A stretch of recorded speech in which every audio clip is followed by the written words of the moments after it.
Lahat ng nangyayari, merong dahilan. May dahilan kung bakit napapanood nyo ang video na ito ngayon. May dahilan kung bakit naririnig nyo ako ngayon. May dahilan kung bakit nakikita nyo mismo ito ngayon. Dahil walang coincidence. Marahil dinala ka rito ng curiosity mo. Dinala ka dito ng pananampalataya mo. Dinala ka siguro dito ng mahal na pong Jesus Nazareno. Ako po'y nag-upload ng mga kwentong Nazareno tuwing Biyernes, araw ng debosyon sa mahal na pong Jesus Nazareno, araw ng Quiapo, at bilang parte ng aking panata, yun po ang ginagawa ko tuwing Biyernes dito sa YouTube channel ko. Ako po isang OFW sa Abu Dhabi sa United Arab Emirates, at kasalukuyang meron pong gulo dito. Nadadamay kami dahil sa gera ng US, Israel at Iran. So araw-araw merong mga missile, pero awa ng Diyos, ang gobyerno ng UAE ay may magandang defense system para sa buong bansa, para protektahan ng mga residente, para protektahan ang mga assets dito sa buong Emirates. Alam nyo po, syempre kahit ganon, minsan nagwo-worry ka pa rin, pero tinataas na lang din natin sa mahal na pong Jesus Nazareno yung lahat ng worries dyan sa gera na yan. Sana matapos na, sana mahinto na, sana magkaroon ng kapayapaan dito sa Middle East. Kasi hindi lang naman UAE ang naapektuhan, hindi lang UAE ang binobomba, pati yung mga ibang Gulf countries ay dinadamay ng Iran dito sa gera na ito. At wala namang nanalo sa mga gera. So nakakahinayang, no? Kanina bago ko i-record to, nabasa ko merong budget na 200 billion US dollars para suportahan tong gera, para lang pumatay, para mambomba. So pag inisip mo, ganun kalaki yung budget sa mga bomba, sa mga gamit, weapons para pumatay, samantalang ang daming taong walang makain, ang daming taong hindi makapag-aral kasi kulang sa pera, ang daming bansa na walang maayos na healthcare system, may mga namamatay na lang dahil walang pera pampagamot. Tapos ganon yung budget para sa suportahan yung gera. Ganon yung budget para mangbomba, para pumatay. So nabasa ko pa yung sabi ng secretary, parang it's expensive to kill, parang ganon. Mahal daw kasi pumatay. At the first place, bakit kasi nagkaroon ng gera, no? So nakakalungkot din. Dahil din tuloy sa gera, itong nakikita nyo sa video na ito ngayon, ito yung Abrahamic Apostolic House, Abrahamic Family House dito sa Abu Dhabi. Sinara muna siya. So hindi muna ako makadalaw dito, nakakalungkot. Gustong-gusto ko pa naman yung lugar. Kasi yung lugar ay meron siyang Catholic Church, merong mosque para sa mga Islam, sa mga kapatid nating Muslim, at meron ding Jewish synagogue. So sa tingin ko sinara muna nila kasi As you know, yung nag-aaway ngayon ay Iran at Iraq. Iran ay Islamic State. Iran at Israel. Ang Iran ay Islamic State, while ang Israel naman ay Jewish State. So, sa tingin ko, sinara muna nila habang may gera kasi for safety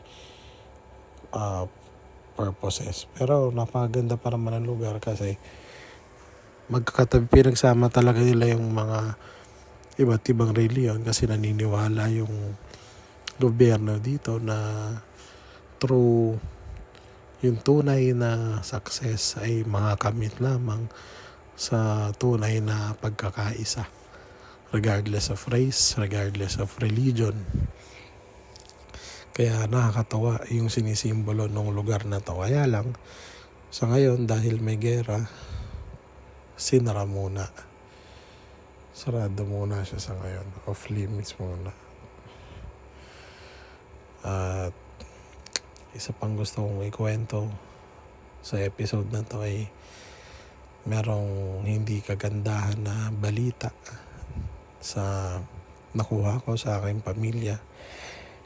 Matagal ko na rin gusto kasing pinupush na mapacheck up yung nanay ko kasi meron siyang nirereklamo na lower back pain. Hindi naman sobra, kumbaga nakakatayo pa naman siya, nakakalakad pa naman siya, normal pa naman, pero nirereklamo niya na minsan may mga lower back pain, and gusto kong mapacheck up siya kasi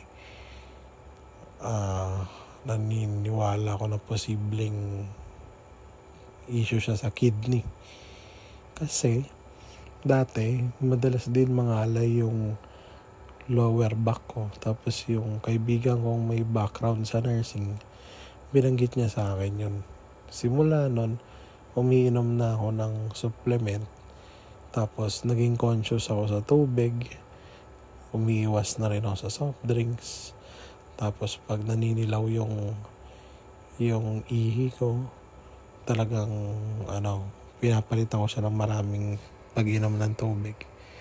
At ayun, wala naman siya. Yung sa akin, nawala naman. Pero yung nanay ko kasi 65 years old na. Tapos check up siya, yung parang executive check up, na check up sa lahat. At dun sa findings, lumalabas na sa ngayon ang may issue lang ay yung kidney.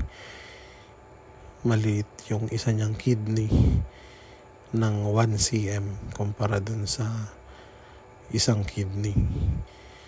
So hindi pa naman namin alam yung talagang lab result pa lang kasi yung pinakita. Hindi pa namin alam yung kung anong sasabihin ng doktor kasi nakaschedule pa yung for check-up.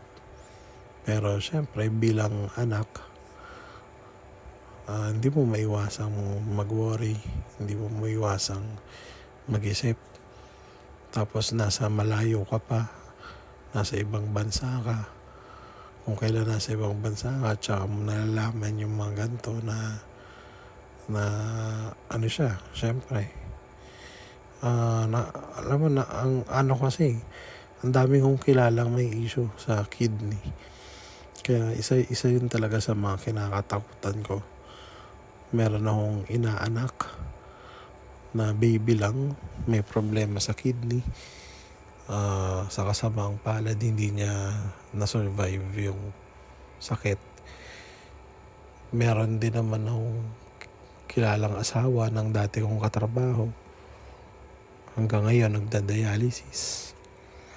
Meron din akong kilala na ex ng kaklase ko, ng kaibigan ko, na nag-eclam siya sa panganganak. Siguro ang understanding namin doon ay yung tapang ng gamot na sinalpak sa kanya, yun yung pumatay sa kidneys niya.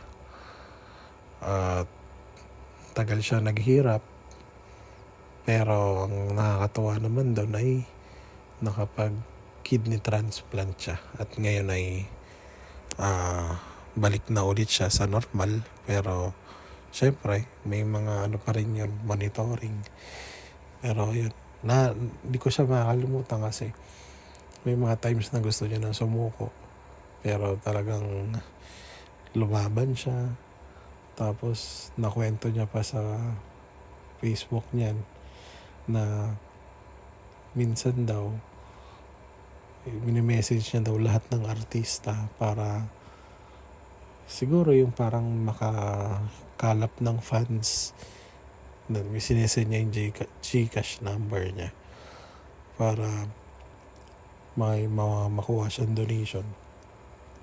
Tapos yung hindi ko malimutan na yung asawa daw ni Solen Yusuf, yung Nico Bulzico ba yun? Parang ganun.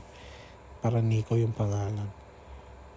Ano daw, shinare daw sa story yung ano niya. Kaya kahit pa paano, syempre may mga tumulong din. Siguro ambag-ambag. And syempre, dasal. So nakakatawa kasi balik na siya sa normal. Pero ayun nga, sabi nung isang kong katrabaho na yung biyanan niya nagda-dialysis din. Pabiro niya, sinabi sa akin nun, masira na ulo mo, wag lang ang kidneys mo. Kasi pag nasira ang ulo mo, pwede ka naman nilang ikulong, pwede ka nilang ikulong sa kwarto, igapos, itali. Okay na daw yun.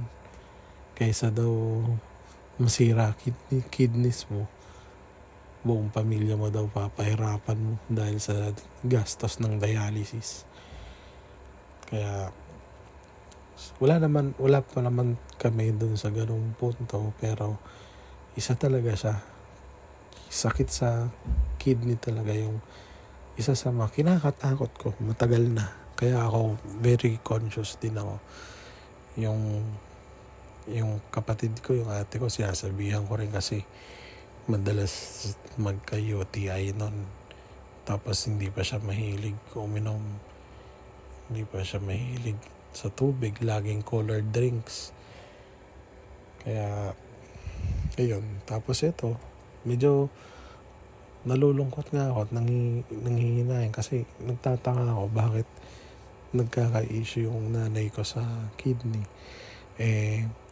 Siya pa nga yung mahilig sa mga natural, yung mga ginuser na dahon, mga herbal, tsaa na ipinakuluan na mga dahon, pinakuluan na alingatong, makabuhay. So, nagulat din ako na ba't nga nag-end up sa ganun. At isa lang kahapon, kakaisip ko, hindi ako nakatulog ng maayos. Tapos, naisip ko na lang, mukhang isa sa main reason na contributor o reason nung sakit niya ay yung kapag gina-arthritis kasi siya, masakit yung mga paa niya, madalas siya mag-flanax. And noon pa lang kasi na ano na ako noon, may nag-heads up na sa akin noon na masyado matapang yan, yung mga katulad ng mga flanax, mga ibuprofen, alaksan. Kaya nagsasabi lagi na kapag kaya daw ihiga, kayang itulog, yung mga masakit, kayang kunin sa pahinga, gawin daw yun. Wag daw wag magpe-painkiller, wag maggagamot agad-agad. Kasi minsan yan pa yung mga sumisira ng mga natin, mga organs natin. Syempre, ang mga matatanda hindi naman nakikinig kapag sinasabihan.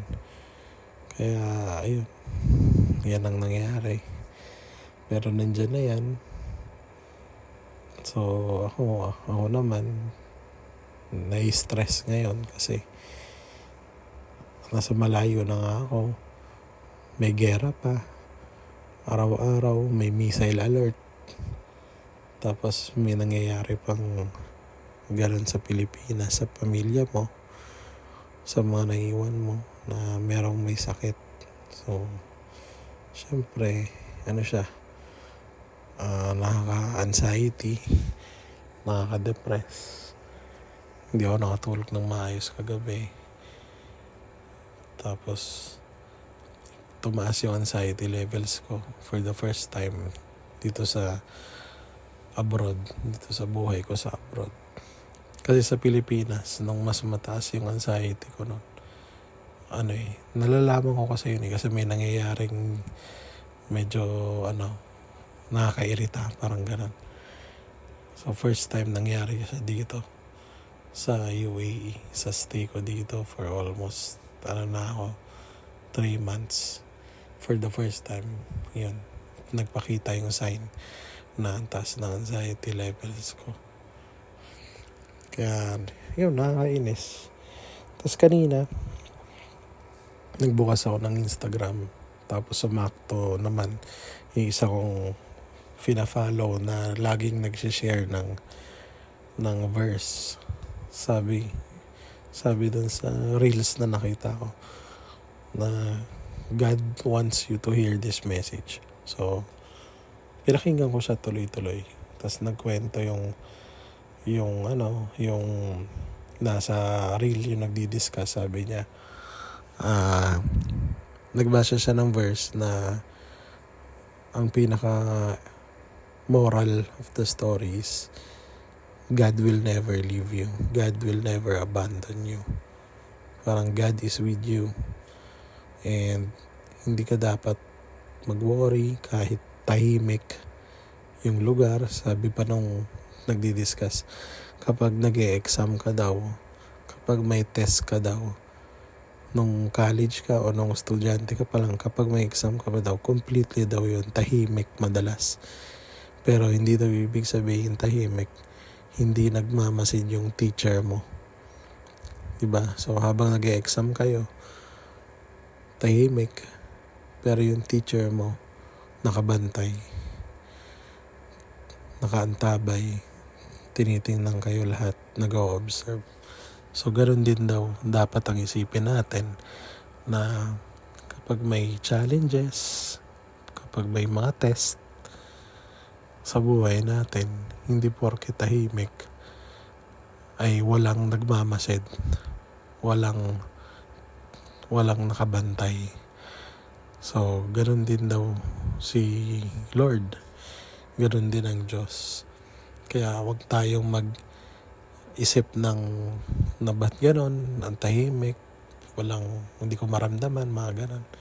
Tapos ang hindi ko makakalimutan, bigla sinabi dun sa reel na this reminds me of my favorite Bible story. Tapos yung favorite Bible story niya daw happens to be my favorite life verse din. No, yun yung tinuturi kong life verse, yung Mark 4:40. Bakit kayo natatakot? Wala pa ba kayong pananalig? So, yung storya na yun, ilang beses ko na yun nakwento, pero ulitin ko ulit. Ayokong magsawang ulit-ulitin na yung storya na yun sa Biblia, yung nasa bangka si Jesus, natutulog kasama yung mga apostoles, tapos bumabagyo. Nagpapanik yung mga apostoles kasi natatakot silang lumubog yung bangka. Pero si Jesus tulog, ginising nila.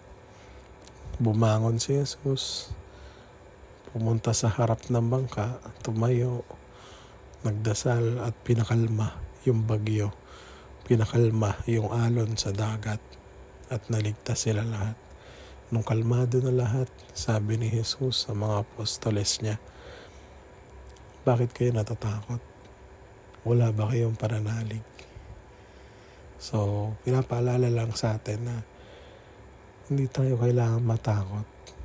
Hindi porke tahimik, hindi porke parang natulog si Lord, ay hindi niya tayo papabayaan.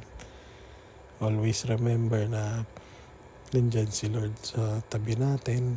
Hindi tayo papabayaan kahit parang tahimik, kahit parang wala na, nandyan pa rin si Lord. Hindi tayo papabayaan.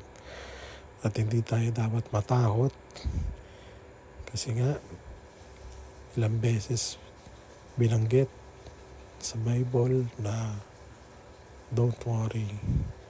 Huwag tayo matakot. Don't be afraid. Diba? Don't be scared. So, yun lang lagi nating tatandaan dapat. Hindi tayo pababayaan ng mahal na pong Jesus Nazareno. Kaya nung napanood ko yung reels na yon sa Instagram, naniniwala ako na walang coincidence. Kasi lahat ng nangyayari, merong dahilan. At nakita ko yon, napanood ko yon, dahil mensahe yon ng mahal na pong Jesus Nazareno sa akin para siguro wag na ako ma-stress, wag na ako ma-depress. Lahat ay magiging okay. Lahat ay according sa kanyang plano para sa buhay namin. At hindi niya ako papabayaan. Bibigyan niya ako ng lakas ng loob na kailangan ko para dito sa panibagong challenge sa pamilya namin. So, ganun rin, ikaw na nanonood nito, may rason bakit nakikita mo to. May rason bakit hanggang ngayon nakikinig ka pa rin. May rason bakit napapanood mo ang video na to. May rason bakit tinatawag ka ng mahal na pong Jesus Nazareno. Yun ay para wag ka nang matakot, wag ka nang mag-worry, wag ka nang mag-agam-agam, at para itaas mo na lahat, ibigay mo lahat sa mahal na pong Jesus Nazareno. Hindi ka niya papabayaan, lagi ka niyang papatnubayan, at diyan ka lang, chill ka lang, siya ang bahala sa iyo. Kaya kung meron kang makilala na kailangan din makarinig nito, i-share mo yung video na to sa kanila para pare-pareho tayong makatulong sa mga may anxiety, may depression, yung mga may suicidal attempts na tulungan natin sila. At kung gusto mo rin mag-share ng sarili mong kwentong Nazareno, pwede mo namang i-share dito sa nababasa mong email address, kwentongnazareno@outlook.com, at babasahin natin dito para rin makapag-share tayo. Lagi mong tatandaan, lahat ng nangyayari, merong dahilan. Mahal na pong Jesus Nazareno, habang buhay ako magpapatotoo sa walang hanggang pag-ibig at pagpapala mo. Amen. Amen.